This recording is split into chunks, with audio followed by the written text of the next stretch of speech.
আজ আমি বানাবো কাঁচকলার রসা। এখানে আলু আর কাঁচকলা কেটে ধুয়ে রেখেছি। এখানে নিয়েছি আদা, কাঁচা লঙ্কা, পেঁয়াজ কুচি করে নিয়েছি। এখানে 2টা বড় সাইজের পেঁয়াজ আর রসুন ছুলে নিয়েছি। আর এখানে নিয়েছি মুসুর ডাল ভিজিয়ে রেখেছি, ভিজে গেছে। এখন সব পেস্ট করে নেব, ডালটাও পেস্ট করে নেব।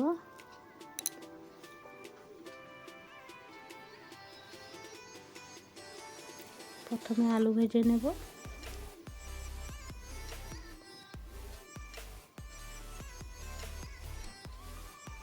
আমাদের ঘরে কেউ কাঁচকলা খেতে ভালোবাসে না, এরকম করে রসা বানালে কাঁচকলা তাও খায় অল্প করে।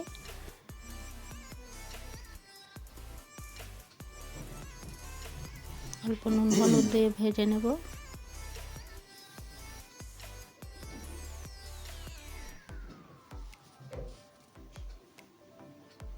আলু ভাজা হয়ে গেছে, এখন তুলে নেব।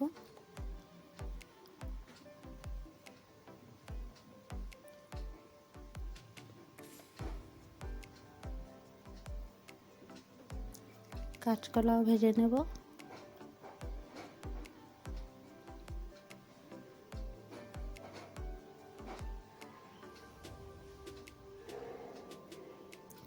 অল্প করে নুন, অল্প করে হলুদ দিয়ে ভাজা করব।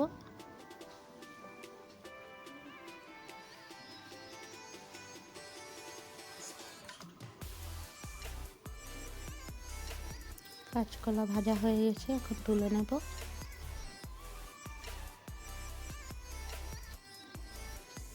এখন ডালের পকোড়িগুলি ভেজে নেব।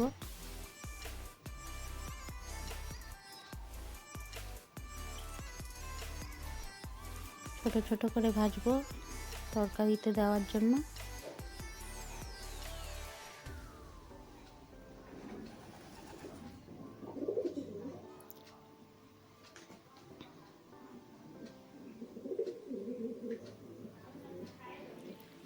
বড়া ভাজা হয়ে গেছে, এখন তুলে নেব।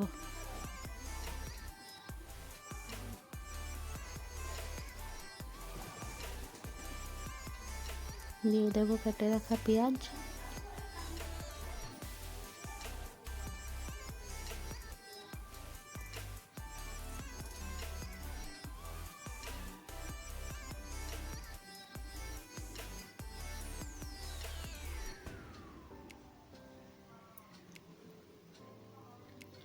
এখন দিয়ে দেবো পেস্ট করা মশলা। এখানে কাঁচা লঙ্কা, পেঁয়াজ, আদা, রসুন পেস্ট করে নিয়েছি।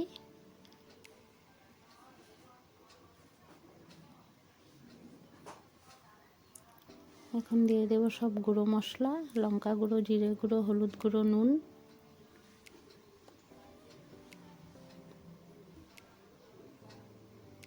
মশলাটা ভালো করে কষে নেব।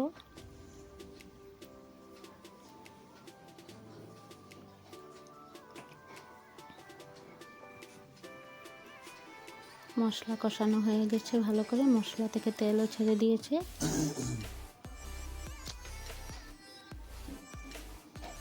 এখন দিয়ে দেবো ভেজে রাখা কাঁচকলা আর আলু।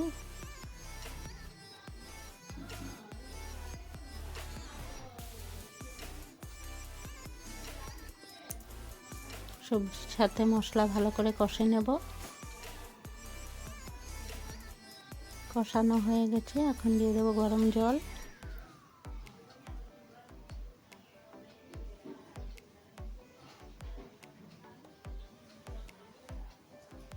ঝোলটা অল্প করে বেশিই দিলাম, কেননা বড়া আর কাঁচকলায় ঝোল টেনে নেয়।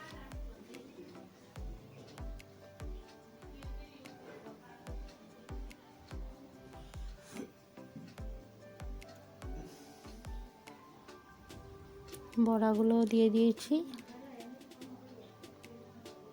নামানোর আগে গরম মশলা আর ধনেপাতা দিয়ে নামিয়ে নেব। দিয়ে দিলাম অল্প করে চিনি।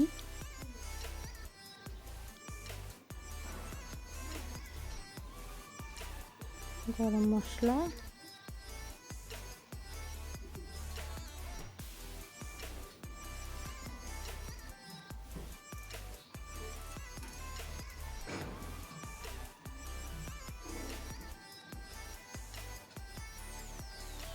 ধনে পাতাও দিয়ে দিলাম। আমার ভিডিওগুলি যদি তোমাদের ভালো লাগে তাহলে আমার পেজটাকে ফলো দিয়ে আমার পাশে থেকো।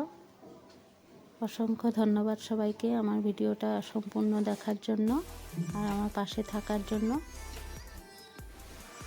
Thank you for watching.